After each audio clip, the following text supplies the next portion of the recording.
샬롬 샬롬 샬롬 샬롬. 하나님 사랑합니다. 여러분 주 안에서 사랑합니다. 미가 4장 1절에서 7절 말씀이죠. 1절 보니까 끝날에 이르러는 이렇게 시작을 합니다. 여호와의 전의 산이 산들의 꼭대기에 굳게 서며 작은 산들 위에 뛰어나고 민족들이 그리로 몰려갈 것이라 이렇게 시작합니다. 7절에 발을 저는 자는 남은 백성이 되게 하며 멀리 쫓겨났던 자들이 강한 나라가 되게 하고 나 여호와가 시온 산에서 이제부터 영원까지 그들을 다스리라 하셨나이다. 미가는 여호와의 같은 자가 누구이며 하나님 같은 분이 이 세상에 없다는 이름의 의미를 지닌 선지자입니다. 여호와 같은 자가 누구이며 하나님 같은 분이 세상에는 없습니다. 이런 의미를 가진 이름 미가 선지자. 미가 선지자는 유다 왕 요담, 아하스, 히스기야 때에 활동을 하죠. 미가 선지자가 활동했을 때 유다 나라의 현실은 아주 좋지 않았습니다. BC 721년 아수르에 의해 북이스라엘은 멸망이 되죠. 이미 남유다의 10개의 성읍이 점령되었고 BC 701년에는 예루살렘까지 포위를 당합니다. 그리고 아수르 왕 사네립과 군대장관 랍사게가 히스기야 왕과 여호와를 믿지 말라고 온갖 거짓말로 모함을 하던 그런 시대. 그때 히스기야 왕과 이사야 선지자가 기도를 했고 하나님께서 하늘의 천사를 보내셔서 하룻밤 사이에 아수르 군대 18만 5천 명을 다 죽인 사건이 있었죠. 그래서 사네립은 아수르로 돌아갔지만 아들에게 살해를 당해 왕위를 빼앗기게 됩니다. 미가 선지자가 활동할 당시 유다는 아수르에게 침공당하던 시기였습니다. 하나님의 은혜로 가까스로 구원을 받았지만 그로부터 100년 뒤엔 바벨론이 일어나 유다를 멸망시킨다는 것을 미가 선지자가 예언하는 것이죠. 그러나 미가 선지자는 가까운 장래만 본 것이 아니라 그로부터 7, 800년 뒤에 일어날 일까지도 보고 들은 선지자라는 것의 의미가 큽니다. 그때 일어날 일을 눈으로 보고 귀로 들은 거죠. 이것이 바로 하나님의 선지자 미가였습니다. 미가 선지자가 보고 듣고 깨달은 것을 기록한 것이 미가 4장 1절에서 7절입니다. 오늘 본문은 미가 선지자만 계시를 받은 것이 아니라 이사야 선지자도 동일한 계시를 받습니다. 이사야 선지자는 미가 선지자보다 조금 일찍 예언을 시작했죠. 우시야, 요담, 아하스, 히스기야 때 활동했고 미가는 요담, 아하스, 히스기야 때, 그러니까 우시야 왕 때는 이사야 선지자가 있었고 그 이후에 미가 선지자가 활동을 시작하죠. 그런데 하나님께서 이사야와 미가 선지자에게 같은 예언을 주셨다는 데 의미가 깊습니다. 말일에 야훼 전에 사는 모든 산꼭대기에 굳게 설 것이요 모든 작은 산 위에 뛰어나리라 만방이 그리로 모여들 것이라. 우리가 그 길로 행하리라 하리니 이는 율법이 시온에서부터 나올 것이요 여호와의 말씀이 예루살렘에서 나올 것임이니라. 이렇게 말씀하고 있습니다. 그가 열방 사이에 판단하시며 많은 백성을 판결하시리니 무리가 그 칼을 쳐서 보습을 만들고 그 창을 쳐서 낫을 만들 것이며 이 나라와 저 나라가 다시는 칼을 들고 서로 치지 아니하며 다시는 전쟁을 연습지 아니하리라. 두 선지자가 동시에 동일한 예언을 받았다고 하는 것은 이 예언의 내용이 중요하다는 의미를 가지고 있습니다. 또 하나님께서 이렇게 하시고자 하는 단호한 의지를 가지고 계신 것이죠. 그래서 두 번에 걸쳐서 두 명의 선지자에게 동일한 계시를 주신 것입니다. 동시에 예언하고 있는 내용은 어떤 것인지 세 가지로 나누어서 살펴보죠. 첫 번째, 이 예언이 실현될 때는 언제일까? 말일에 이르러는 이렇게 시작을 합니다. 1절 여호와의 전에 산이 산들의 꼭대기에 굳게 서며 작은 산들 위에 뛰어나고 민족들이 그리로 몰려갈 것이라. 여호와께서 말씀하시되 6절입니다. 그날에는 내가 저는 자를 모으며 쫓겨난 자와 내가 환난받게 한 자를 모으겠다. 이렇게 말씀을 하죠. 6절에 미가가 말하고 있는 말일과 그날은 같은 날입니다. 미가가 예언하고 있는 말일에 대한 해석은 신학적 입장에 따라서 다른데, 첫째, 전천년살 주의자들은 예수님의 재림한 이후에 일어날 일이라고 이야기를 하는데 예수께서 재림하신 이후에 이 땅에 천년 왕국이 이루어진다. 둘째, 후천년주의자들은 예수께서 재림하시 이전에 특정 시기가 있고 그 시기는 교회의 황금시대가 될 것이다. 이런 말씀이죠. 이들은 미가 선지자의 예언이 그 특정 시기, 즉 교회의 황금시대를 보고 예언한 것이라고 해석을 합니다. 그러나 이것은 선별력이 많지가 않죠. 셋째, 어떤 사람들은 천국이 완성될 때라 하여 지상에서 이루어질 일은 아니고 천국에서 이루어질 것이다, 이렇게 해석을 하기도 합니다. 그러나 구약 성경은 신약 성경으로 풀어야죠. 하나님이 가라사대 사도행전 2장 17절 말씀입니다. 날새에 내가 내 영으로 모든 육체에게 부어주리니 너희 자녀들은 예언할 것이요 청년들은 젊은이들은 환상을 보고 너희 늙은이들은 꿈을 꾸리라, 이렇게 말씀합니다. 성령의 부으심으로 히브리서 1장 2절에 교회가 시작된 때가 말세다, 이렇게 말씀하죠. 말일은 오순영 성령으로 부으심으로 시작이 됩니다. 이 모든 날 마지막에 이들은 우리에게 말씀하셨으니 이 아들을 만유의 후사로 세우시고 저로 말미암아 모든 세계를 지으셨느니라. 히브리서 1장 2절이죠. 하나님께서 사람에게 말씀하실 때 구약시대는 모세와 선지자들을 통해서 말씀하셨지만 히브리서 기자는 이 모든 날 마지막에 아들로 말씀하셨다, 이렇게 기록합니다. 이 모든 날 마지막을 영어로 번역하면 in these last day, 그렇죠. in these last day, 마지막 날이 요즘에 되었다라는 의미입니다. 그러므로 히브리서 기자는 말일에 지금 실현된 상황 속에 자기가 있다는 것을 기록하고 있다.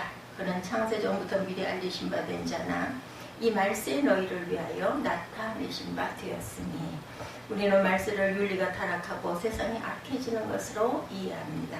그러나 말세는 예수께서 나타나신 것을 말하죠. 그러므로 말세나 말일은 예수 그리스도와 성령이 오시고 이방인들이 구원받게 되는 교회 시대를 가리키는 말씀을 하시는 거죠. 마가가 말하고 있는 말일은 예수 그리스도의 초림과 재림 사이의 교회 시대를 의미합니다. 미가가 말하고 있는 말일은 예수 그리스도의 초림과 재림 사이의 교회 시대를 의미합니다. 말일은 예수 그리스도의 재림 이후 또는 천국에서 이루어질 것이라는 이론은 타당하지가 않습니다. 만민이 각각 자기 신의 이름을 빙자하여 행하되 오직 우리는 우리 하나님 여호와의 이름을 빙자하여 영원히 행하리로다. 본문 5절에 그렇게 말씀하죠. 만민이 각각 자기 신의 이름을 의지하여 행하되 오직 우리는 우리 하나님 여호와의 이름을 의지하여 영원히 행하리로다.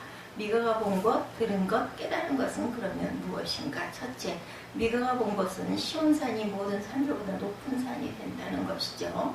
말일에 이르러는 여호와의 전의 산이 산들의 꼭대기에 굳게 서며 작은 산들 위에 뛰어나고 민족들이 그리로 몰려갈 것이라. 미가는 세상에서 시온산이 제일 높은 산이 된다는 것으로 본 것입니다. 시온산의 높이는 해발 765m이고 감남산은 830m입니다. 그리고 한라산은 1950m, 천왕봉은 1915m나 됩니다. 시온산은 한라산에 비하면 3분의 1밖에 안 나고 감남산보다 65m나 낮습니다. 그런데 이 산이 다른 산들 위에 뛰어나 세계에서 제일 높은 산이 된다라고 말씀하시는 거죠. 이것은 문자적으로 해석해서는 안 됩니다. 영적으로 이해해야 되겠죠. 산이라고 하는 것은 종교를 가리킵니다. 산은 이 세상에 존재하는 모든 종교를 상징한다. 미가는 여호와의 성전이 있는 시온산이 갑자기 올라가 세계 모든 종교를 누르고 세상 모든 종교 위에 뛰어난 종교가 될 것이다 라고 바라본 거죠. 내다본 것입니다. 시온산은 참된 기독교를 의미합니다. 참된 교회, 참된 하나님의 나라를 의미하죠. 교회 가운데 가짜 교회들, 이단 교회들도 많습니다. 하나님의 백성이 아닌 교회, 성경을 믿지 않는 교회가 있고 이단 교회가 있습니다. 그러므로 참된 교회, 참된 기독교라는 말을 하는 거죠. 참된 기독교의 가르침을 따라올 종교가 없다는 거죠. 다른 종교도 물론 훌륭하지만 아무리 세상에 종교가 많아도 천지의 창조주 하나님을 섬기는 기독교를 따라올 수는 없다. 기독교는 최상의 종교이고 기독교의 가르침은 진리 중에 최상의 진리이고 유일한 진리입니다. 인간이 가질 수 있는 최상의 사상, 놀라운 일이죠. 작은 유대 땅에 일어난 작은 종교가 세상을 지배하는 최고의 지배자가 된다는 것이고 지금 그것이 실현될 시대에 우리가 살고 있는 거죠. 기독교를 따라올 종교는 없습니다. 둘째, 미가가 들은 것, 이방인들의 기독교로 개종하면서 하나님의 도를 배우려고 합니다. 미가 4장 1절에 곧 많은 이방에 가며 이르기를 오라 우리가 여호와의 손에 올라가 야곱의 하나님의 전에 이르자 그가 그 도로 우리에게 가르칠 것이라 우리가 그 길로 행하리니 행하라 하리니 이는 율법이 시온에서부터 나올 것이요 여호와의 말씀이 예루살렘에서부터 나올 것입니다. 시온산이 높아지고 이방 사람들이 시온산으로 올라가면서 우리가 여호와의 산에 오르고 여호와의 도를 배우고 여호와의 길에 행하자 이렇게 말하는 것이죠. 하나님의 교회에 이방인들이 대거 들어오게 된다는 것을 의미합니다. 구약 성경에서 제일 중요한 주제 가운데 한 가지는 하나님의 교회가 유대인으로 시작되었지만 이방인들도 대거로 들어오게 되리라는 것을 예언했다는 거죠. 너를 축복하는 자에는 내가 복을 내려 너를 저주하는 자에게는 내가 저주하리니 땅의 모든 족속이 너를 인하여 복을 얻을 것이니라 하신지라. 우리가 아브라함의 씨 되신 예수 그리스도로 말미암아 복을 받았어요. 그리스도 예수 안에서 하늘에 속한 모든 신령한 복으로 우리에게 복을 주셨습니다. 우리는 영생과 구원과 부활의 복을 받죠. 그 복은 어마어마하게 아주 기가 막힌 존재이죠. 시편 98편 2, 3절에도 여호와께서 그 구원을 알게 하시며 그 의를 열방의 목전에 명백히 나타내셨도다. 저가 이스라엘 집에 행하신 인자와 성실을 기억하셨으므로 땅의 모든 끝이 우리 하나님의 구원을 보았도다. 내가 붙드는 나의 종 내 마음에 기뻐하는 나의 택한 사람을 보라. 내가 나의 신을 그에게 주었은즉 그가 이방에 공의를 베풀리라. 나 야훼가 의로노를 불렀은즉 내가 내 손을 잡아 너를 보호하며 너를 세워 백성의 언약과 이방의 빛이 되게 하리니 이렇게 증거합니다. 예수님은 이방을 비추시는 빛이시죠. 예수님 외에는 빛이 없습니다. 이 세상은 어둡고 철학과 종교가 사상가들이 하는 모든 말은 어두운 말들인데 예수님의 말씀은 빛된 말씀이다. 우리에게 영생과 소망과 천국을 알려주는 빛이시죠. 그리고 그러므로 생각하라. 너희는 그때의 육체로 이방인요 손으로 육체 행한 할례당이라 칭하는 자들에게 무할례당이라 칭함을 받는 자들이다. 그때 너희는 그리스도 밖에 있었고 이스라엘 나라 밖에 사람이라 약속의 언약들에 대하여 외인이요 세상에서 소망이었고 하나님도 없는 자이더니 이제는 전에 멀리 있던 너희가 그리스도 예수 안에서 그리스도의 피로 가까워졌느니라. 그리고 그는 우리 화평이시니라. 둘로 하늘을 만드사 중간에 막힌 담을 오시고 원수된 것 곧 의문에 속한 계명의 율법을 자기 육체로 폐하셨으니 이는 이 둘로 자기 안에서 한 세 사람을 지어 화평하게 하시고 십자가로 이 둘을 한 몸으로 하나님과 화목하게 하려 하시니라. 원수된 것은 십자가로 소멸하시고 또 오셔서 먼 데는 너에게 평안을 전하고 가까운 데는 자들에게 평안을 전하느니 이는 저로 말미암아 우리들의 한 성령 안에서 아버지께 나아감을 얻게 하려 하심이라. 에베소서 2장 12절 말씀이죠. 그의 안에는 건물마다 서로 연결하여 주 안에 성전이 되어가고 너희도 성령 안에서 하나님의 거하실 처소가 되기 위하여 예수 안에서 함께 지어져 간다고 말씀합니다. 유대인과 이방인이 그리스도 예수 안에서 그의 피로 가까워지고 중간에 막힌 담을 헐고 둘이 한 성령 안에서 아버지께 나아가게 된다. 기가 막힌 귀한 말씀이죠. 미가가 보고 들은 것은 아주 놀라운 것인데 그것은 시온산이 높이 올라가고 이방인들이 시온산으로 몰려와 여호와의 도를 배우게 된다는 것입니다. 이것은 지금 우리가 살고 있는 신약시대에 그대로 이루어진 역사가 되었죠. 셋째, 미가는 깨달은 것도 있습니다. 첫 번째는 곧 많은 이방이 가면 이르기를 오라 우리가 여호와의 산에 올라가서 야곱의 하나님의 전에 이르자. 그가 그 도로 우리에게 가르치실 것이라. 우리가 그 길로 행하리라 하리니 이는 율법이 시온에서부터 나올 것이요 여호와의 말씀이 예루살렘에서부터 나올 것입니다. 율법 즉 하나님의 말씀이 예루살렘에서부터 나온다는 뜻입니다. 두 번째는 그가 많은 민족 중에 심판하시며 먼 곳 강한 이방을 판결하시리니 우리가 그 칼을 쳐서 보석을 만들고 창을 쳐서 낫을 만들 것이며 이 나라와 저 나라가 다시는 칼을 들고 서로 치지 아니하며 다시는 전쟁을 연습하지 않는다. 하나님의 세상을 책망하셔서 죄를 깨닫게 복음을 믿게 하신다는 거죠. 그가 와서 죄에 대하여 의에 대하여 심판에 대하여 세상을 책망하리라. 요한복음 6장 16장 8절입니다. 하나님께서 우리를 책망하셨기 때문에 우리가 죄인 된 것을 깨닫고 회개한 것이고 하나님께서 예수님 믿으라고 교정해 주셨기 때문에 우리가 믿고 하나님의 자녀가 된 것이다. 하나님께서 각 사람의 마음을 책망하시고 교정하시는 이것이 보혜사 성령의 놀라운 역사이다. 세 번째는 그가 많은 민족 중에 심판하시며 먼 곳 강한 이방을 판결하시리니 우리가 그 칼을 쳐서 보습을 만들고 창을 쳐서 낫을 만들 것이며 이 나라와 저 나라가 다시는 칼을 들고 서로 치지 아니하며 다시는 전쟁을 연습하지 아니하고 각 사람이 자기 포도나무 아래와 자기 무화과 나무 아래 앉을 것이라. 그들을 두렵게 할 자가 없으니 이는 만군의 여호와의 입이 이같이 말씀하셨습니다. 3, 4절 말씀이죠. 복음으로 말미암아 사람 내면이 변화된다. 포도나무와 무화과 나무에 앉는다는 것은 사람들이 평강을 누린다는 의미입니다. 복음을 통해서 사람들은 평강을 누리고 두려움이 사라지고 폭력적이던 사람들이 평화하게 되고 평강을 누리게 된다는 거죠. 복음의 능력으로 사람의 내면이 변화되어 하나님과 평안을 누리고 이웃 간의 평강을 누리며 두려움 없이 사는 존재가 된다는 것입니다.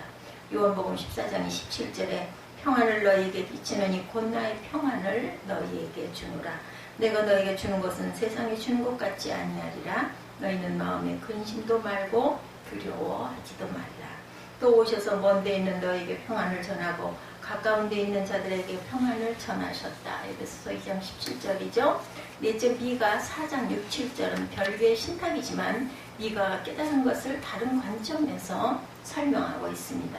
여호와께서 말씀하시되 그날에는 내가 저는 자를 모으며 쫓가며 쫓겨난 자와 내가 환난받게 한 자를 모아 그 저는 자로 남은 백성이 되게 하며 멀리 쫓겨났던 자로 강한 나라가 되게 하고 나의 여호와가 시온산에서 이제부터 영원까지 그들을 치리하리라 하셨나니. 6, 7절입니다.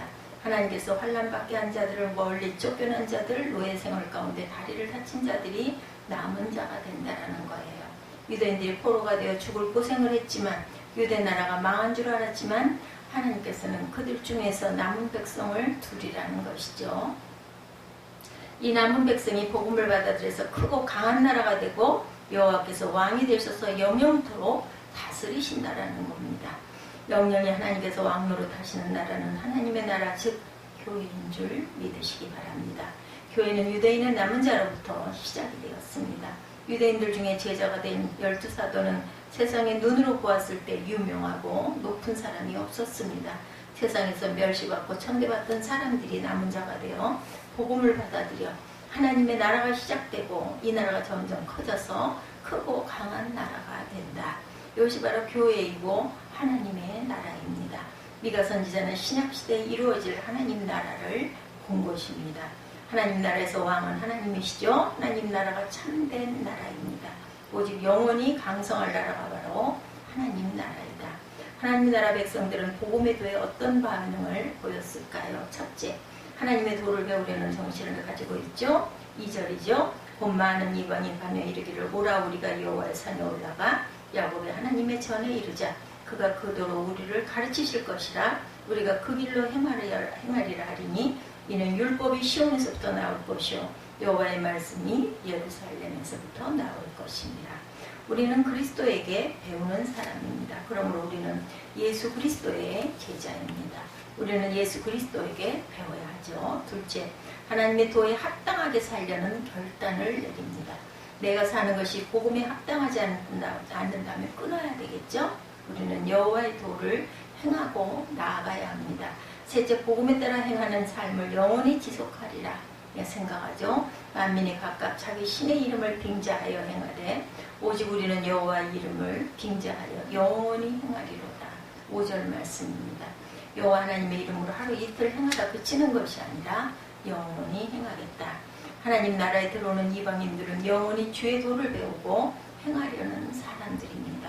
이런 사람들이 시온산에 오르는 것이고 이것이 바로 하나님의 교회에 들어온다라는 이야기입니다. 우리는 미가 선지자가 예언한 이 말씀이 실현된 시대에 살고 있습니다. 지금 우리가 뒤를 돌아보았을 때 미가 선지자가 예언한 그대로 이루어지고 있고 이뤘던 것을 경험한 시대에 살고 있죠. 복음과 하나님의 진리보다 뛰어난 가르침은 없고 성경보다 뛰어난 철학은 없습니다. 기독교보다 위대한 종교는 없습니다. 다른 종교를 만든 사람들도 훌륭하지만 하나님의 가르침 수준에는 비교도 상대도 되지 않습니다. 기독교는 진리 중에 최고의 진리고 복음은 인류 최고 최상의 진리인 줄 믿으시기 바랍니다. 2020년은 진리를 많이 배우고 더욱 진리에 따라 행하고 영원히 행하는 성도들이 되시기를. 이 코로나 바이러스 19로 인하여 교회들이 모이지를 못하고 마음껏 찬양하지 못하고 비록 많은 행사를 하지는 못한다 할지라도 그럴수록 우리는 더욱더 하나님을 귀하게 여기고 하나님이 계시지 아니하면 우리가 숨 쉬는 거 하나조차도 내 생명도 내 것이 아닌 거죠. 내 마음대로 할 수 있는 것은 더더군다나 아무것도 없다라는 것. 우리가 할 수 있는 것은 정말 작은 것들 뿐이라는 것을 깨닫고 하나님께 더욱더 감사로 깊게 저희들 무릎 꿇고 기도할 줄 아는 하나님의 귀한 자녀들, 오늘도 승리하는 삶을 사시기를 주님의 이름으로 축복합니다. 기도하시겠습니다.